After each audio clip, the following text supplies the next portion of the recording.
gabadh kasta oo la soo furay macnaheedu kama dhigna in ay tahay gabadh guuldareysatay ama bas nolosha ku khasaartay. waxa laga yaabaa inay ku guuleysatay ka takhalusitaanka ay ka takhalustay nin aanan garanayn qaabka loo dhaqdo dumarka. salaan korkeyga ha ahaato gabadh kasta oo ku guursatay sunnihii nabiga, sidoo kale furitaankeyguna u dhacay xaq iyadoo ay lahayd. gabadh kasta oo la soo furay macnaheedu kama dhigna in ay tahay gabadh guuldareysatay ama bas nolosha ku khasaartay.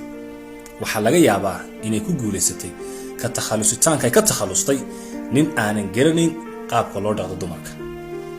salaan korkeyga ha ahaato gabadh kasta oo ku guursatay sunnihii nabiga, sidoo kale furitaankeyguna u dhacay xaq iyadoo ay lahayd. gabadh kasta oo la soo furay macnaheedu kama dhigna in ay tahay gabadh guuldareysatay ama bas nolosha ku khasaartay. waxa laga yaabaa inay ku guuleysatay ka takhalusitaanka ay ka takhalustay nin aanan garanayn qaabka loo dhaqdo dumarka. salaan korkeyga ha ahaato gabadh kasta oo ku guursatay sunnihii nabiga, sidoo kale furitaankeyguna u dhacay xaq iyadoo ay lahayd.